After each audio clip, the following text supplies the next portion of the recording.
Declaring the council meeting open on the 5th of April. Can I just remind all in the chamber here that this meeting is being live streamed, it's being recorded, and we'll post on the Bay Community Council website at the conclusion of this meeting. And also remind all here in the chamber that the local government decision making offers you no protection as councillors, council officers, and the public for comments made during these meetings and subsequently may be challenged in the court of law and determined to be slanderous. So with those opening comments, could I ask Councillor Iti to open the hui with a karakia, please? Tēnā rā tātou. Akati me te tātātou hui, me te karakia. Whakatakata hau ki te uru, whakatakata hau ki te tonga. Kia mā kina ki uta, kia mā taratara ki tai. E hi ake ana te ātākura, he tio, he hau ngā hami e hui e, tā ki. Councillor Iti, can we deal with apologies? We have no apologies. Can we note apology from Councillor Thurston for leaving early at midday, and in the absence of Councillor McDonald and who else we're missing?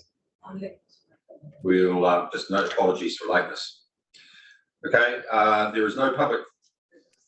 I'll move the apologies be sustained. Councillor Winters, second. All those in favour, raise your hand or say aye. Aye. Against, carried. Thank you. There's no public forum. Items not on the agenda. We have a late paper, Rotorua Lakes Program Sewerage Scheme Funding. Can I have a mover that we accept that paper as late? Councillor Nees, Councillor Brunning. All those in favour say aye. Against, carried. Thank you. Order of business. We have a session with Ccos at 10:30 a.m. this morning. So if your forbearance, we may shift the agenda around so we can accommodate at that time, because we have several of the directors of Ccos turning up. Declarations of any conflict of interest, any councillors? 9.3 and 10.2, Ccos. Thank you. Noted Councillor Crosby, noted Councillor White. Councillor Nees. Sorry, this isn't a conflict of interest. It's a question about that late paper. Is it being tabled? Yes. Have we got it yet? Yes. It got distributed on Friday. It's tab 7 in your agenda, new tab 7 in your diligence agenda. I do have a hard copy as well. Yes, please. Well, I haven't updated my paper of my diligence. Okay, we'll get that to you. You won't be having any kind for lunch. You'll be ready to speak. So, conflict of interest to be noted. Publicly excluded business to be transferred into the open. There is none. So that takes us through to the minutes, regional council minutes of the 17th of February. We have a mover and a seconder for those, please. I'll move. 17th of February, second to Councillor Nees. All those in favour say aye. Against, carried. Any matters arising out of those minutes? Councillors on Zoom? No. Thank you. Timoto Kaituna River Authority, 19th of November. Councillor Nees moved. I'll second pro forma. All those in favour say aye. Against, carried. Any matters arising out of those minutes? There's not. Regional Transport Committee minutes of the 5th of November. Councillor Thurston. Moved. Thank you. Seconder. Councillor Love. Thank you. All those in favour say aye. Against, carried. Any matters arising out of that you want to raise? No. Thank you. Tauranga Moana Advisory Group meeting on the 10th of December. Councillor Brunning moved. Councillor Nees second. All those in favour say aye. Against, carried. Any matters arising out of that? No. Thank you. Right, that takes us to agenda item number 9, Chairperson's report. I'll move the adoption of this. And are there any questions from councillors in terms of explanation of what's in the Chairperson's report? Happy to second. You're happy to second. Thank you, Councillor Rose. Councillor Thompson. Yeah, thank you, Mr. Chairman. I wonder, when you're having meetings with Commissioner Tolley and Webber, whether the topics that you are discussing could be listed And if they are indeed confidential, then could we have a separate confidential paper on the agenda item, on the agenda, so that we can be kept abreast of actually those kinds of discussions? Thank you. Okay, thank you, Councillor Thompson. So meetings with the Commissioner and Tolly and Mayor Webber fall into two categories. One is breakfast. We have a breakfast session every quarter, I think, or every 2 months, and that's nothing diary there. It's just a catch up. The other ones are the meetings that were put in as a supplementary from the discussions that we had as a collective. That's Regional Council and Commissioners, which were put on hold as a result of the Omicron or the COVID debate. My understanding is those are now being rescheduled so they're available to all councillors. I think, Chief Executive, the last one, that agenda item that you and I attended, we discussed with councillors at the informal. But it's noted. Thank you, Councillor Thompson. Anything else, councillors? Councillor White. Just in reference to your 3rd of the March meeting of the Waikato Food Project and Alison Hughes and Andre Hickson, matters of progress from there. Iwi around the table have tabled a high-level document around the way forward for Iwi engagement, meeting this Thursday to finalise that. Contacts have been made with MFE. They're happy with the program and timelines at this stage. So Iwi are working quite hard on meeting the timeline requirements of MFE and also communicating with Waikato Society. They have a meeting tomorrow, the Society Board, and I have been invited to attend, so I might update them as well in that space. Thank you, Councillor White, and could I acknowledge the extra mahi that you have put into this? Whilst I get a lot of phone calls about this, you've essentially been able to work with the parties and bring this to, I think, a pretty good conclusion. It's work in progress, Chair, but it's looking good. Tomorrow, I'm attending a whole day in terms of a presentation from multiple people in terms of that particular catchment work program. Councillor Nees.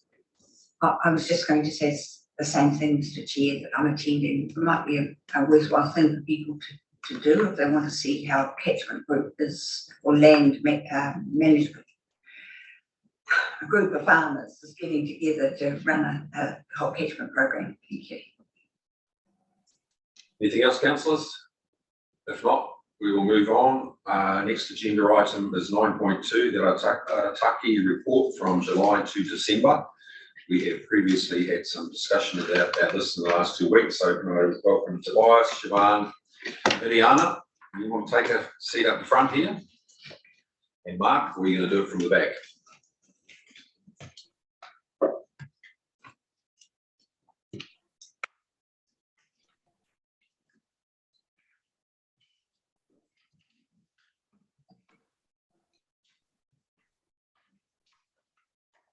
Good morning, councillors. This is our second performance report against the new suite of performance goals set in our long-term plan 2021 to 2031. The report today covers performance from October through December 2021, and as of today we have also completed Q3, and a report on performance for that quarter will follow in May this year. And I'll start by passing over to Tobias to describe the continuing effect of COVID on our operations during Q2.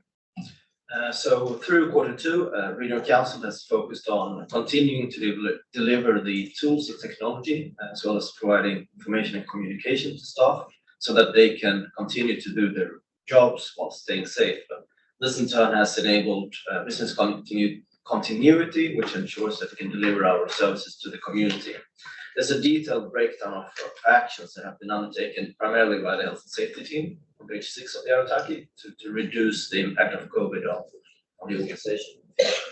That being said, it should be noted that Q2 was not significantly impacted by any increases in alert levels or restrictions that directly impacted our service levels.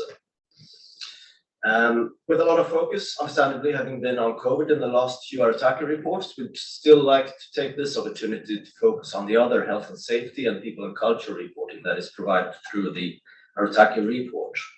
In terms of health and safety, we can note that during Q2, there was 1 near miss noted and 14 injuries, 4 of which required medical treatment. These are very similar figures to the same period last year. What we can also notice is that there were 24 people that completed health and safety training as a preventative measure to aid the health and safety work going forward.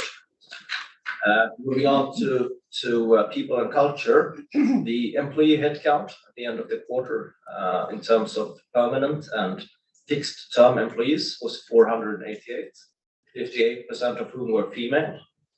This in turn equates to 439 full-time equivalents, and as similarly to previous periods, just over half of the staff is primarily based in Tauranga. A little over a third of the staff is based in Whakatane, whilst the rest are spread over through HCAM and Otiki.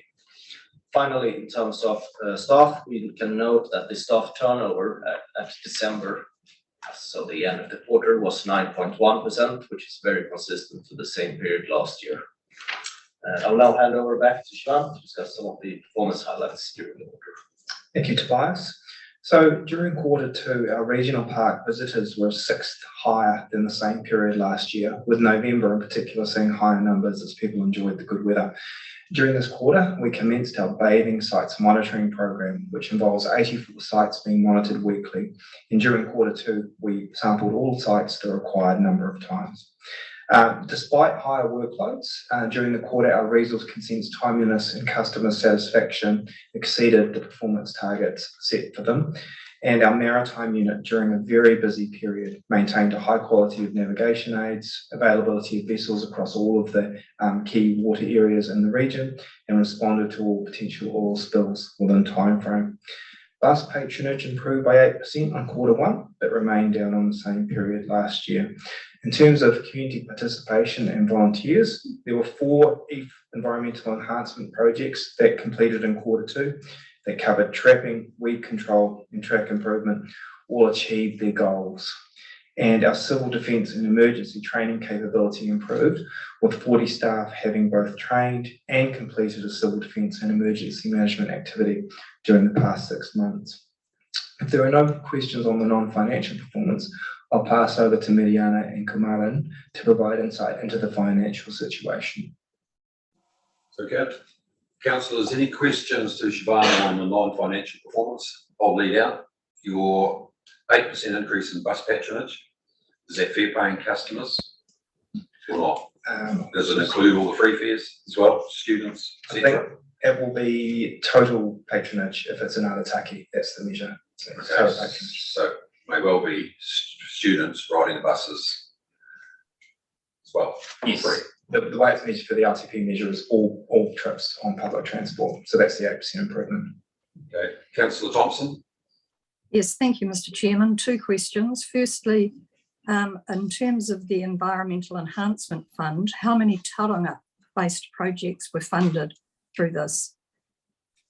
Can I have a second to just quickly look it up, or would you like me to provide the answer after this session? Whatever's convenient. Thank you.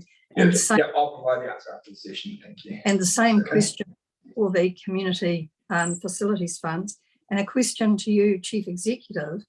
Of the 52% of our staff who reside in Tauranga, how many regularly use public transport?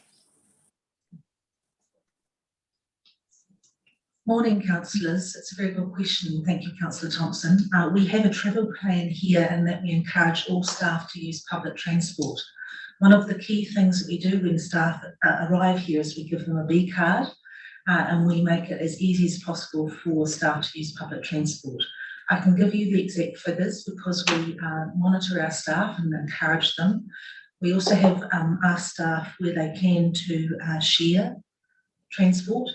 And particularly when we're moving between offices. So it is rare to find a regional council or staff member in a regional council car by themselves. But we are actively focused on our staff using public transport and we regularly survey staff. So I'll follow up for you, Councillor Thompson, and get you that information. Thank you.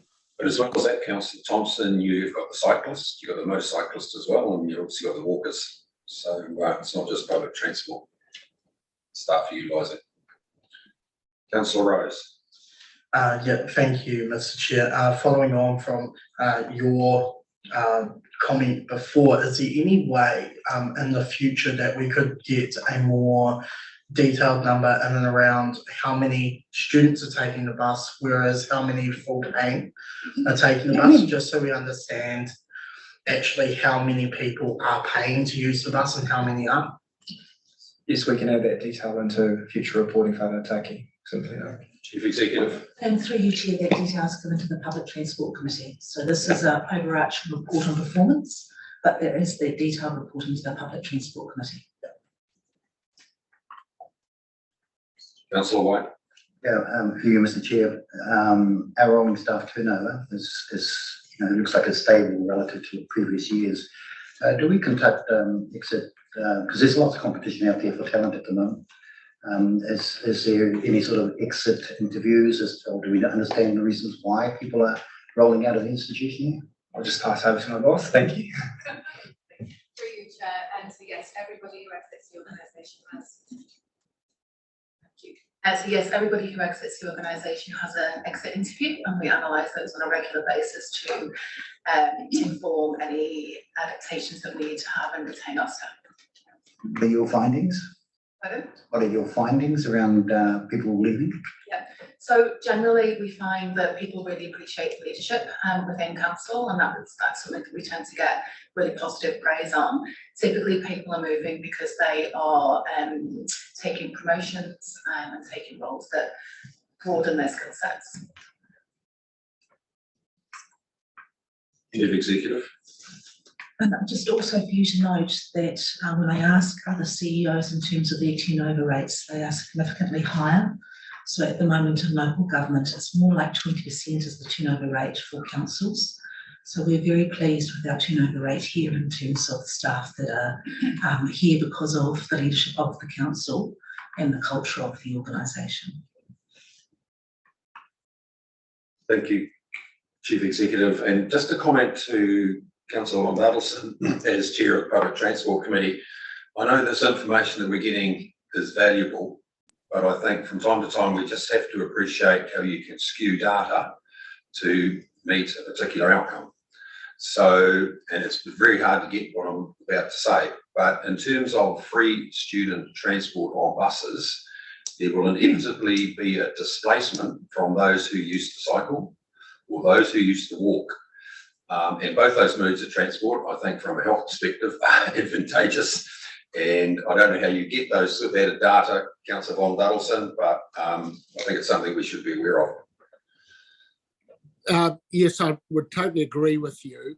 And data is only good to a certain extent. It's the quality of the data and how you collect it to make sure that it's robust. Okay, nothing else, then we'll move on. Thank you. Mariana. Or Martin, sorry.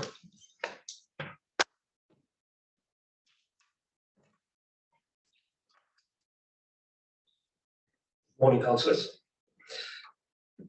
I'd like to draw your attention to page 66, which covers the financial commentary on the agenda for council's financial performance for the 6 months ended 31 December 2021. So that's essentially council's half-yearly financial performance commentary.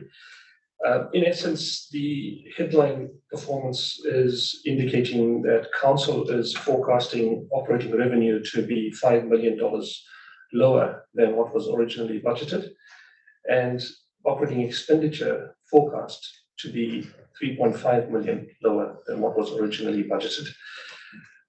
So the fact that forecast revenue is dropping greater than the decrease in forecast operating expenditure, council's forecast deficit is therefore 1.4 million higher than what was originally budgeted.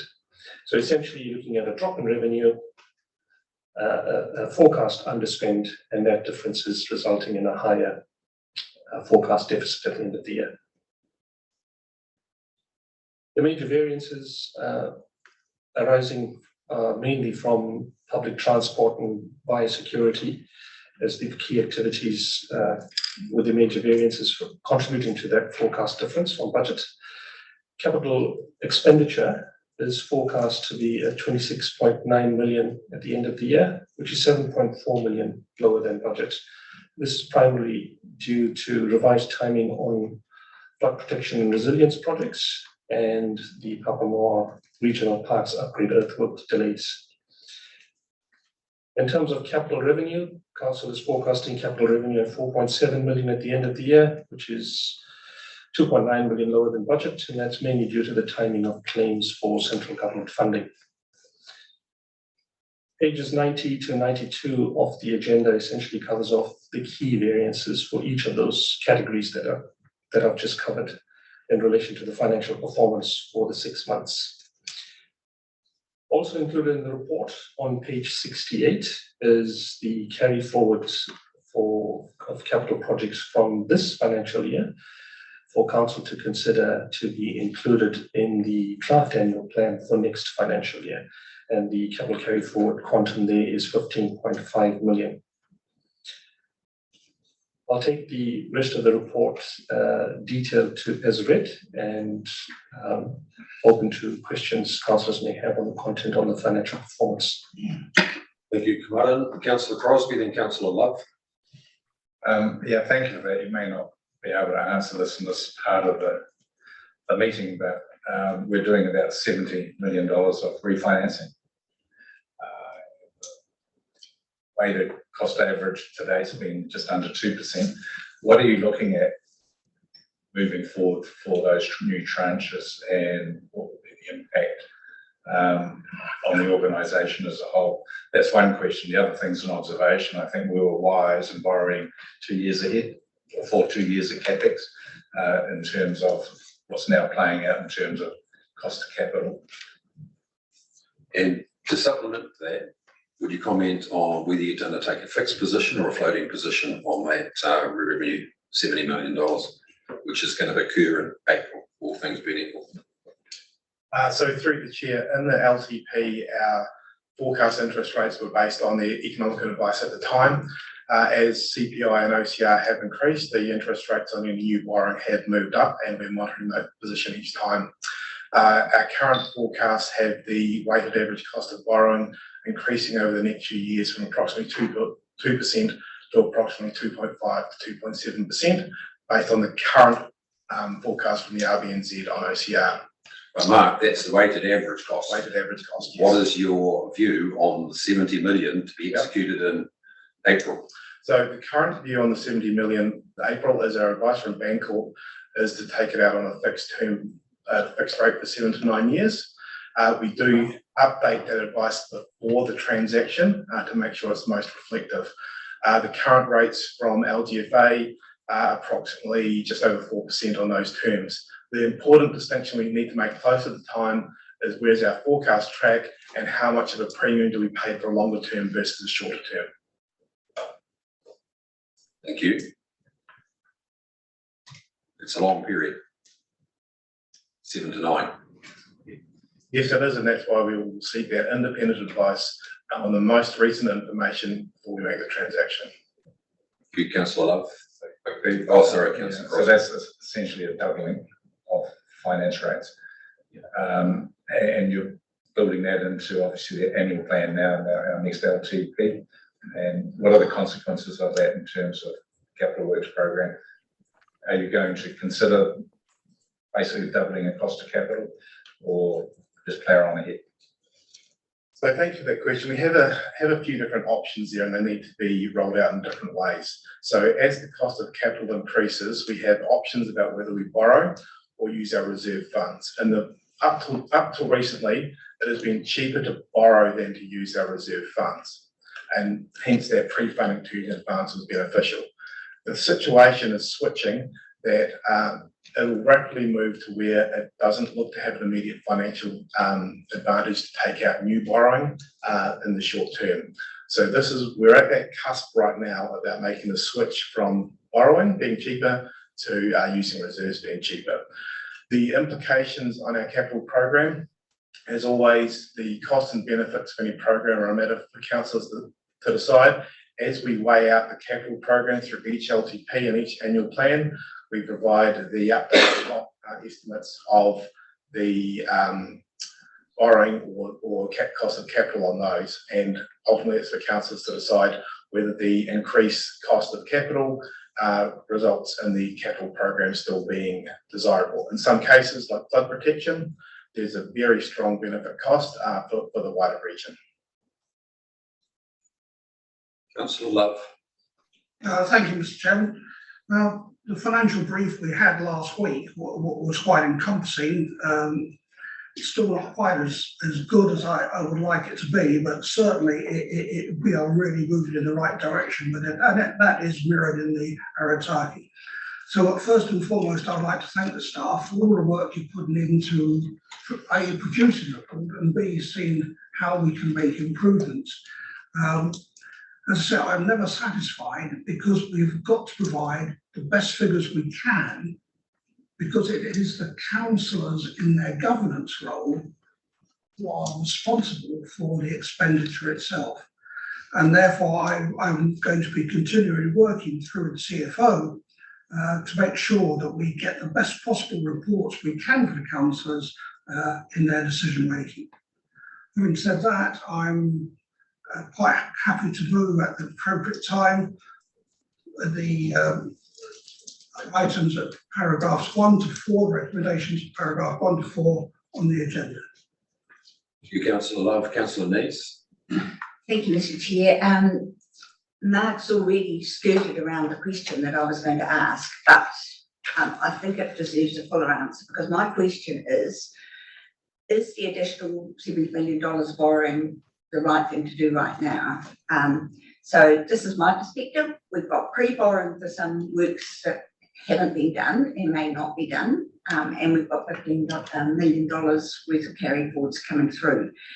We've got deliverability reviews that show we're over ambitious in our capital program, and that is what's leading to that substantial carry forward request. We've got rising debt levels, increasing debt costs, and we've got quite large cash reserves.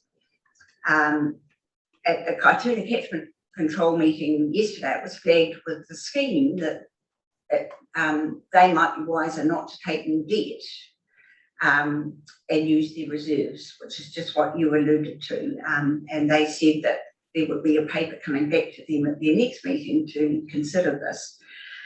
I also read in the Lgfa report that Lgfa is now lending directly to Ccos, and so they've had 2 direct lending rounds to Ccos. And I have to ask myself, is it still the wisest thing to do for us to borrow and on lend to Quayside? Why are we continually raking up our debt levels and then having complicated financial systems whereby we are moving money left, right and centre and moving it to Quayside, carrying it forward? There's a whole lot of things that we seem to be doing in the financial arena, which I'm worrying is getting increasingly complex, and is now the time to sit back and think, what is the best thing to do?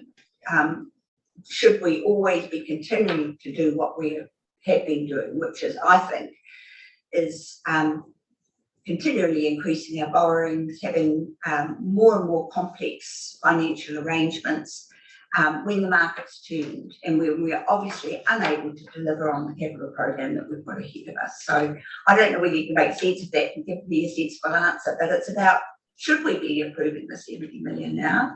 And when should we be thinking differently? Is it our annual planning workshop that we'll be having those discussions? So through the chair, thank you for that range of questions, Councillor, and they're all excellent questions and ones we're continuing to ask ourselves. If I just step through some of those pieces piece by piece. The first one on the quantum of borrowing, you've noted our capital delivery reviews and our carry forward of capital. The amount of new borrowing for council is $10 million less than budgeted. So as our capital spend is going down, as is our core borrowing for council.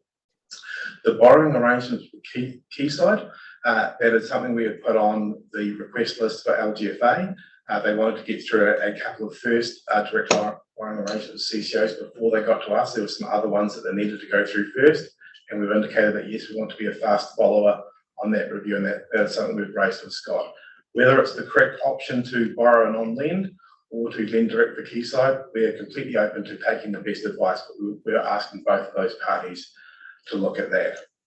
On the option of taking out extra borrowing now versus using our reserves now, that's an explicit question I've asked our Treasury advisor. You know, is borrowing the right thing to do? Should we be paying down? When do we make that transition? What is our plan B on these issues? And the current advice is that borrowing now is the right step to make. Whenever we go through our long-term plan or annual plan processes, we always develop a Treasury strategy for the coming year. So my question still stands, are we revisiting this at our annual plan workshop?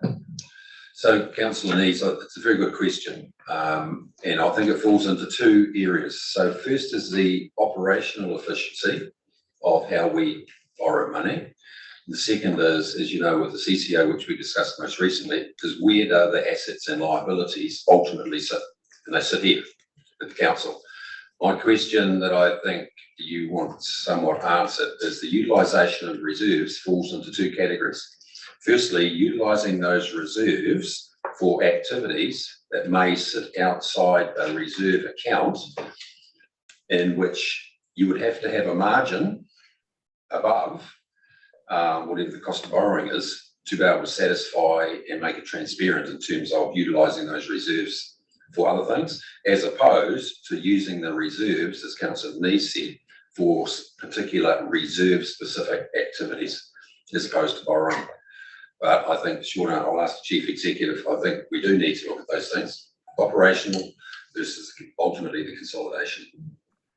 Yes, we're very happy to come back to our next annual plan workshop, and as Marcus said, the Treasury strategy is updated annually. And the other key point that Marcus talked about is very recently did Lgfa allow for borrowing directly from Ccos, and so that's something that we need to look at with Quayside and Lgfa in terms of when we can do that. And just to answer your question, Chair, we do have a margin that we seek from Quayside in terms of any on-lending. Councillor Thompson. Yes, thank you, Mr. Chairman, and thank you, Councillor Nees, for what I think are some excellent questions. And I think it is time for us to pause for breath and really think long and hard about many of those issues that you have raised. So thank you very much for raising them. A couple of matters, if I may. The first one is I am assuming, Mark, that Quayside is responsible for managing the risk around the PPS. Is that correct?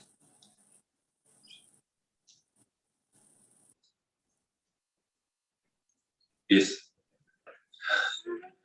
The answer is yes, Councillor Thompson, because the PPS was drawn down on Quayside. So I have a question then in relation to the legal position with regards liability, which I want to give notice here that I would like discussed in further detail after Quayside's presentation today and potentially for our annual plan workshop. Turning to page 25 of the report, it relates to the Toi Moana Fund. My questions are, does the 5% return, is that a cash return or is it another formulated return? And is that 5% on the original investment of 45 million, or does it move with the balance of that fund as it grows, hopefully grows, over time? Thank you. Mara.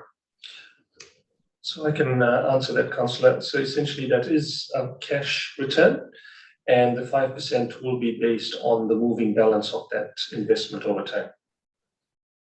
Thank you. Councillor Moses, then Councillor Clark. Thank you, Mr. Chair. It was sort of a question similar to what Jane was talking about in terms of that long-term strategy. But I look at page 68 on the corporate property to be carried forwards. And the question is, do we need to do those corporate property things? You know, because there's 6 million sitting there.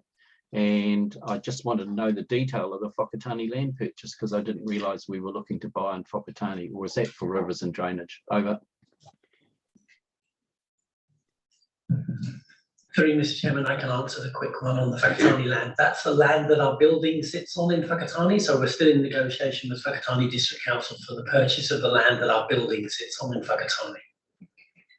That's currently Harbour Ward land, isn't it?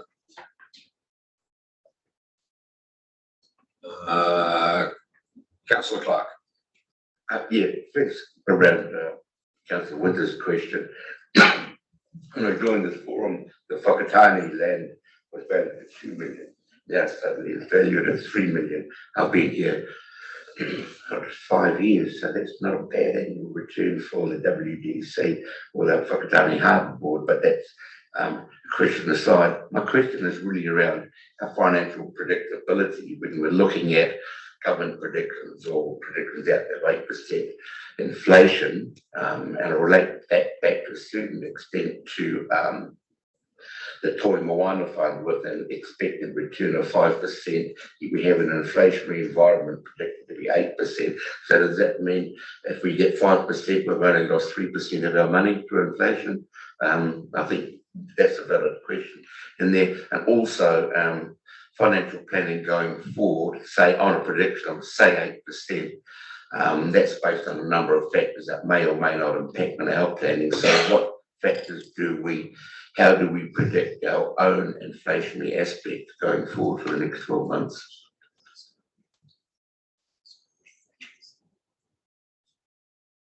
In terms of inflation planning, we usually refer to who provides us with the inflation assumptions that underpins the annual plan. That's a source used by the sector as a whole, which has proven to be quite accurate in terms of their forecast around inflation, and is the benchmark on which council bases its inflation assumptions for delivering its services. So just on that, what are our council's expected inflation then? If there's national expectations rising up to 8, are we setting 3, 4, 5? Do we actually have a figure in that space? So thank you for that question. We provided a range of inflation scenarios in the detailed financial briefing. The exact decisions we're going to have will come to the next annual plan workshop. We also have a couple of updates coming based on the RPNZ NPS and the stats release in the next few weeks. So we have a set of assumptions right now which are provided. I can't recall every figure right here, but we can resend that. But we're just noting that the next 2 releases come out in the next 2 or 3 weeks, which will be material for the next round of decisions. Thank you. Thank you, Councillor Clark. So can I just ask one or the directors of Quayside to make a comment? I'll give you 15 seconds. So the answer to your question regarding the returns on the Toi Moana Fund, essentially it's a target. They may well be more, but it's set on historical statement of intent, and as interest rates move, I think the expectation will be the reinvestments when tranches are renewed will be a lot higher. So, Quayside directors, am I right in your expectation? You're over this, Mr. Crosby? Yes, although I think we need to understand that we're in about any regional councils and conversations with Quayside on a range of options in terms of Toi Moana Fund moving forward, which are on the table now. That is basically the status quo, or the council may choose to take a higher risk through a new SIPO. It may choose to withdraw from Quayside and do its own thing and take the risk and take the gain. So there are a range of options on the table at the moment, yet to be concluded. And so with this hat on, that's a conversation I'm sure Matt and Fiona are still having. But at the moment, there is a formula that essentially means that Quayside does an investment through a SIPO. It guarantees a return. And if there is higher levels of return, then the Bay of Plenty Regional Council will get a share of that. So it's a baseline plus a share of risk and reward. At personal level, that still requires a conversation, I think, with the change in the dynamics. But at the end of the day, it's up to this council to determine what it wants to do and its appetite for risk and reward. That's yet to be confirmed. Thank you, Councillor Crosby. So I think Councillor Clark, as long as that alleviates your concern, I don't think anybody in this room would expect us to take a bath just because we had a dent in the cycle of 5%. Mr. White. Chairman, just to I agree with everything Councillor Crosby has just said. It's my 5 seconds, Mr. Chairman. Thank you. Mr. Chair, one thing we need to understand is occasionally a particular investment will go south. That's just the nature of the business. And so you have to look at, over time, the greater benefit, and don't just focus on one investment that might, for whatever reason, beyond people's control, may not reach its potential, but over time, and all the other investments do.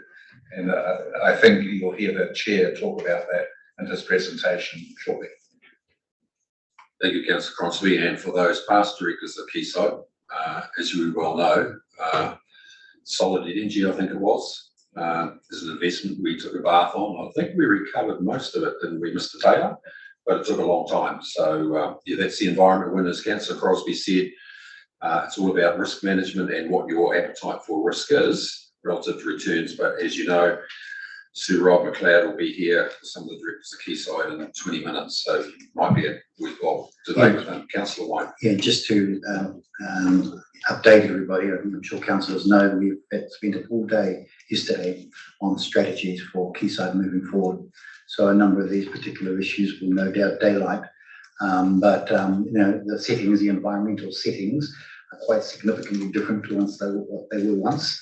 And so there's a lot of readjustment in thinking about how Quayside in itself might progress, and the relationship between Regional Council and Quayside and what that setting looks like, what the bridge is to Regional Council as well as the bridge to communities as well. So I think all of that was discussed yesterday. So hopefully, also Rob will no doubt, Mr. Chair, articulate some of the thinking, I suppose, moving forward. Thank you, Councillor White. And just a final question, as we seem to be a bit short of questions, either to Kamaran or Fiona. With some of the capital projects that we have got in view, particularly the Rangataiki Diversion Project, what's your expectation regarding the initial estimates, which were done some time ago, and what's likely to prevail in terms of the contracting rates in the market at the moment, in terms of the capital cost of those projects? Yes, thank you, Chair. As you're all aware, the environment is of increasing costs. And so certainly in the recent one we had done with Mile Regional Park, we did have to come back and seek additional funding because of the increased costs. So it is an uncertain environment in which we are moving. It's fair to say, though, that initial estimates done 2 years ago do not provide you with the certainty you require, and hence we come back with the contract to this council to get approval at the point before the contract is tendered. Councillor Nees. Just one further question. I noticed on the capital projects, the Ford Road pump station isn't on there as a carry forward, and yet yesterday the Kaituna catchment control scheme was told that they are likely to have to go to a contested resource consent hearing. So they're looking at deferring works until 23-24,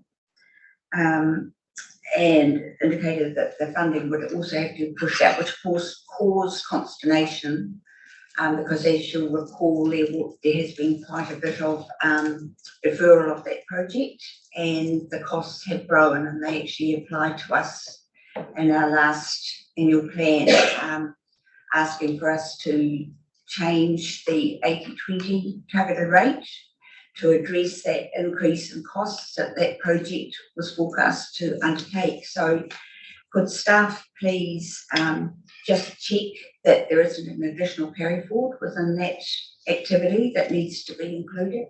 Thank you. Fiona? Yes, I'll do that. Okay, councillors, no further questions? If not, the recommendations have been moved by Councillor Love, we're seconder. Councillor Crosby, all those in favour say aye. Aye. Against, carried. Right, thank you, councillors. With your leave, I'm going to suggest that we move through to we'll go to 9.4. Rapidly local authority shared services. Mr. Lecoq. Thank you, Mr. Chair. This report provides the half-yearly report for Bay of Plenty Local Authority Shared Services and their draft statement of intent. Unfortunately, their Chief Executive is unable to be here today. A couple of key points to note. Their half-year report seems to be showing that they are ahead of progress on some of their projects, and that's reflected both through higher expense and higher revenue. Their draft statement of intent is in line with what we've been doing in previous years, and we have staff representation on the board of BOPLAS. There's a legal process to follow through with statements of intent. If there are any comments or any form of feedback that we wish to provide, that must be provided by the 1st of May. Otherwise, we can continue to work through our staff representative on their board. Happy to take any questions, comments, direction. Questions, councillors?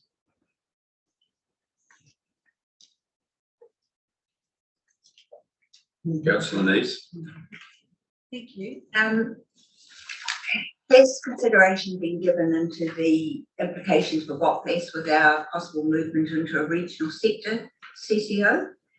I'm having a look at some of the current activities and the forecast activities that we could potentially move into. It seems to me that there might be some that cross over with the regional sector CCO. So have we done any thinking about that? Because obviously it's going to have an impact on how active a partner we are within BOPLAS. Through you, Chair, Councillor, yes, there has been considerable thinking. The regional sector CCO is looking at making efficiencies across the regional sector. So when we talk about data management, it's within the regional sector councils. So there isn't the duplication, but certainly I'm also on the governance group for the Ccos for that change. So I am acutely aware of that. At the moment, there is no duplication because one is looking at how to make efficiencies and effectiveness across the regional sector councils. This one is looking at efficiency and effectiveness across the Bay of Plenty councils. They're at two different levels. So for example, one of the projects we're actively looking at is around data management and farm environment plan platforms in the regional sector space, which would not be what BOPLAS looks at. I guess what I'm just checking that it's not going to cause difficulty with our TLA partners within BOPLAS, the fact that we are moving into a different sort of less environment. No, not at all. And I mean, BOPLAS has been incredibly successful in terms of generating savings for all councils in terms of insurance and procurement, and it's at that level in terms of some of the basic core business products. The regional sector shared services is looking at how we do our business differently across all regional unitary councils. Thank you. And one more question, just on the financials. I just wonder whether there's an error in the financials on page 185, or 186, sorry, no, 187, where it seems to me that total current assets are low. My reckoning is they should be about 1.63 million, not 329,000. You're right. So there's an error in those accounts. Thank you. Okay. Will you note that, Mr. Lecoq? Yes, I need to look at two figures. Yeah, it's clearly wrong. Right. Any further questions? Councillor Von Duddleson and then Councillor White. Thank you, Mr. Chair. Nothing that I've picked up there that alerts me, but it would be helpful with these sort of reports that we have, if there's any substantial change to a statement of intent to a previous one, that there be a note put on the side just to alert us that there is any substantial change, because reading through it, it's very easy. It's very hard to ascertain what we had before, what we have now, and it would just help us as governors if we could just have a note put on. I know that's an original document, but putting a footnote or a note on the side so that we can more easily discern any changes. It's just a request. Thank you. Thank you, Councillor Vondalis. And Councillor White? Yes, I am just following on from Councillor Vondalis, and I do note that the comment that's made, there's no material change to the SOI, and that needs addressing. But you've also noted that no formal feedback was required on the draft. Is that the other participants in the space, are they taking the same position? They are? Yes, No it's formal agreed. feedback? Yeah. Okay. Right, councillors, resolution, did I see Councillor Lake moved? I second, Mr. Chair. Seconded Councillor White. So that is the recommendation on You've page got 157. Hand up. Oh, Councillor Thompson? Yeah, just a comment, Mr. Chair. I would just like to applaud Councillor Neese's exemplar rigour that she applies to scrutiny of these documents. You are an exemplar councillor, and I really do want to thank you for that. Well done. Thank you for that. Right, it's been moved and seconded. Everybody, all those in favour say aye. Aye. Against, carried. Thank you. Can we move through to LGFA 9.5? Mr. Cobb. Thank you, Mr. Chair. Again, we had the half-yearly report and draft statement of intent for the LGFA. The normal process we work through with the LGFA is the Shareholders' Council does some work directly on that draft statement of intent, and Mr. Paramal is your representative on the Shareholders' Council. There are a couple of opportunities that we could take advantage of with LGFA that are under investigation. One of them has been discussed already today. It's the opportunity for direct lending to CCOs. We're on their list to look at, and they wanted to go through a couple first before they then look at the opportunities for us. The other potential opportunity that we're still working through is the newly established green loans. They do have a small financial advantage in some cases. The two loans taken down so far have been in the vicinity of $200 million programs. So they do need to be quite large programs to actually pay for the extra reporting and separation of funds requirements. But it's something we wish to step through in detail to make sure we're taking the appropriate step. Happy to take any questions, feedback, direction on LGFA. Good question, Councillor Thompson.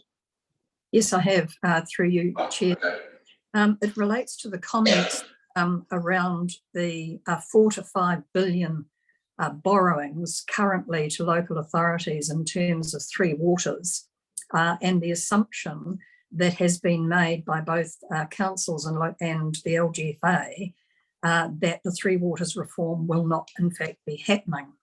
So in the event that the Three Waters does happen, what is the impact on the $4 to $5 billion worth of borrowing?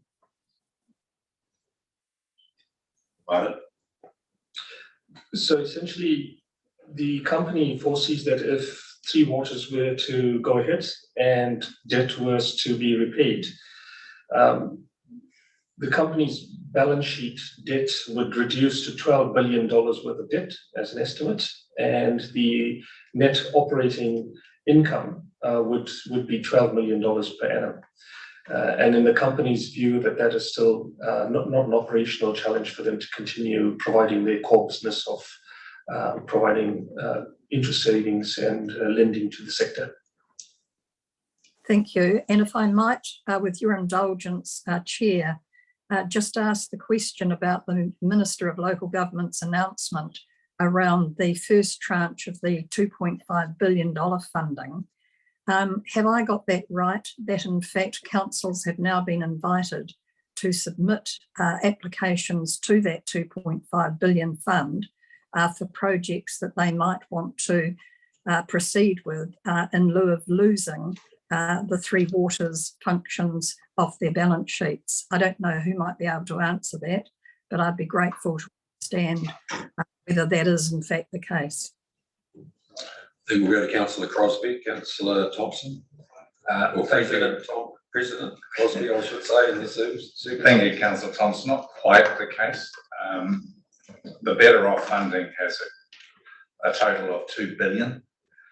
The tranche released and to be made available from the 1st of July of this year is 500 million of that, in the context that 1 billion comes from the government, and from the 1st of July 2024, the other 1.5 billion, half of it comes from half of a billion comes from the government, and the other billion comes from the entities themselves.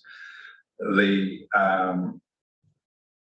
is not compensation for the cost of the assets that may be transferred. It's an acknowledgement from the government that there is a loss of control, for want of a better word, which we're working hard to make sure that that control actually comes back as best it can to the owners, which are still the councils. And you'll be aware of the work that Doug Martin shared on that, yet to come to fruition through the bill. My understanding is it's not available to regional councils. It's only available to 67 TLAs who hold water assets.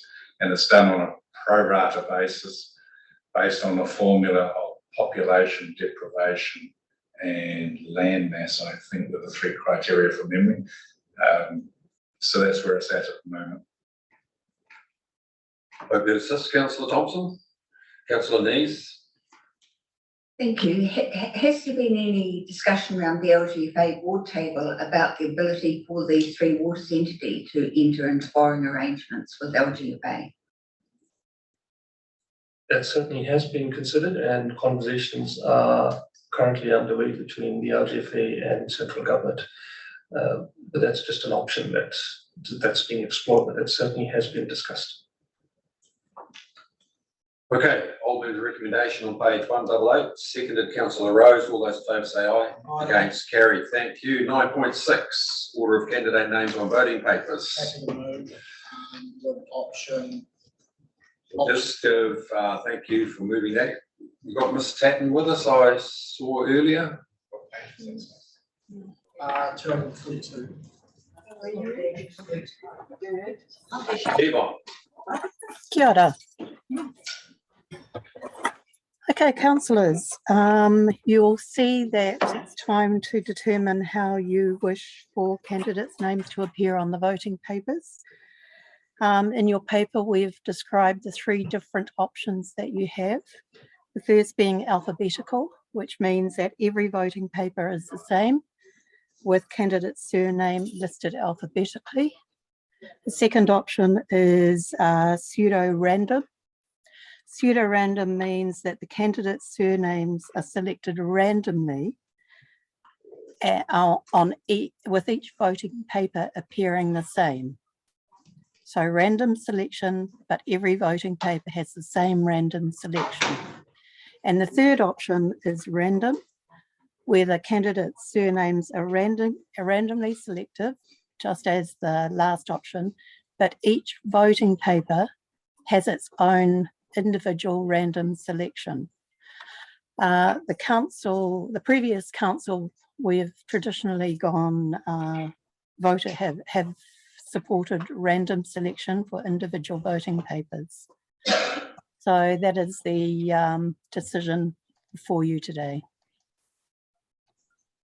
Thank you, Yvonne. So, Councillor Rose, in terms of your moving, I take it you're putting random. Yes. Thank you. Councillor Nees. I'll second that, Mr. Chair. Any further discussion? No further discussion? Councillor Winters, sorry. Yvonne, is there any price difference? No, there's no price difference. Okay, happy to go with random. Thank you.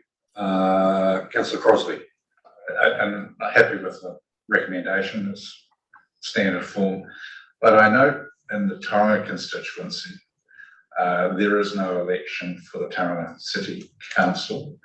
There's no election now, as I understand, for the DHB. So it's just, which is wonderful, but that must have a cost implication. And I know it's not a cost implication for how you get elected on, or how your name's on the paper, but there must be quite a significant cost potentially for this council moving forward. Yes, that is with that correct. lack of democracy. That's right. So we estimate that the additional cost to the regional council will be in the order of $140,000 because there aren't elections held at TCC or at the District Health Board. Through you, Chair, I just need to qualify that. The total cost for our elections across the region will be approximately $750,000, and that is impacted by, across the region, there will be no DHB elections, as the Chief Executive has said. In our previously, cost of elections was spread three ways: the Regional Council, the DHB, and the Territorial Authority. So there's a major impact there across the region. The cost of the elections in Tauranga, including Mawal constituency, will be $435,000, which is quite a considerable cost, which to previous elections. So that's where the biggest impact is. Okay, thanks, Yvonne. Councillor Rose, you moved it. Happy? Yeah, I was just gonna ask if there was any way we could see a breakdown and what the differences were. Obviously, with DHBs no longer having elections, that will have an impact. But is there any way we could see a breakdown of the impact of TCC not having elections on that? That's just the figure that Ms. Tatton has just taken you through. So across the region, the impact, no DHBs, was 700,000, which must include 750,000, which must include TCC. And from what I understand, your comment about TCC was 400. Is that right? Around 435. Yeah, so round figures extra 400,000. So that 435,000 is the difference. So that's how much it's going to cost for voting in TGA, or is that the difference that we're having to pay on top of what we're normally paying? No, that's the total cost of running of being the only council running an election in the Tauranga and Mawal constituency. So we are bearing all the cost of the election in those constituencies, whereas normally it was split. Last time it would have been split three ways. Right, Councillor Thompson. So just so that I've got this clear, we're talking over a 1% general rating requirement for the fact that we've lost democracy in Tauranga. Is that correct? From a financial point of view, yes. So where has that been budgeted? So through you, Chair, this is something that, as you know, we are working to an annual plan workshop again with you. We do have additional costs and we'll be seeking your guidance before deliberations in May this year in terms of the additional cost of that. So that is something for Council to consider. And just an additional, if I may, I noticed a recent article written by the editor of the Weekend Sun referred to the fact that there were to be no elections for local government in Tauranga. I think that says a couple of things. Number one, that we are so south of the radar that we don't seem to feature. But secondly, we written and explained to the editor of the Weekend Sun that that is not the case. Councillor Thompson, I wasn't aware of that editorial, but we will definitely be putting some communication to them to make sure they understand there is an election in the Tauranga constituency. Well, I think it's something we need to reflect on quite carefully. Thank you. Thank you. Right, the resolution has been moved. Have we have a seconder? Oh, sorry, Councillor Neist. I second, but also with regard to writing the letter, I would like to make it very clear what the differential cost that this regional council is bearing as a result of government decisions, actually, the DHB being disestablished and as an elected body, and TCC not having an election. I think the ratepayers need to understand that that cost is what the cost is that's being borne by the regional council for those decisions. Thank you, Councillor Neves. Right, resolution on page 242, and we note that we're referring to random. It's been moved and seconded. All those in favour say aye. Aye. Against, carried. Thank you. I'll move that we go into public excluded. Seconder, Councillor Rose. All in favour say aye. Disappeared. I'm representing Mr. Nicole, Mr. Chairman. Okay. So nothing to add to Mr. the Taylor. Yeah, thank you, Mr. Chairman. So nothing to add to the presentation from Quayside, other than to reiterate that you will be discussing matters relating to that draft statement of intent at your annual plan workshop on the 27th of April.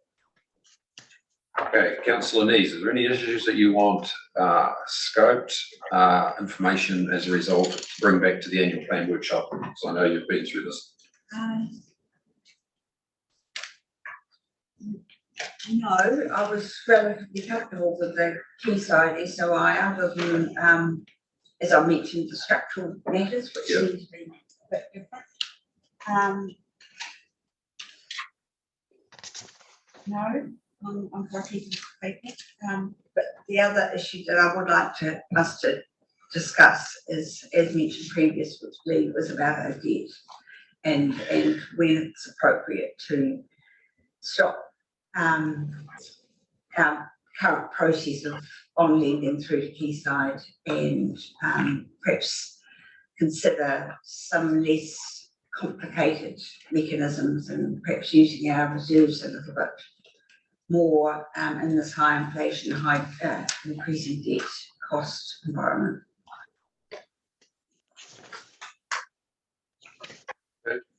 Can you accommodate that, Chief Executive? Yes, absolutely. Right, no further discussion. We need to. Mr. Chairman. Oh, sorry, Councillor Thompson. Yeah, I do have a number of issues that I'd like us to discuss with relation to Quayside at our upcoming annual workshop. So is it okay if I pass those matters on to staff, copy all councillors, just so that we can have an opportunity to input into what we want to discuss? Absolutely. So if you send them to the Chief Executive, that'll be fine. Otherwise, what's the resolution in 9.3? We received notes of presentation by Quayside Holdings. So I'll move. Seconded, Councillor Love. No further discussion. All those in favour say aye. Against, carried. Thank you, councillors, for probably a long day. Can I just say that I think that discussion about, I won't say anything. Councillor Eaty, would you like to close our movie with a closing karakia, please? Ai, ka pai, kia ora tātou.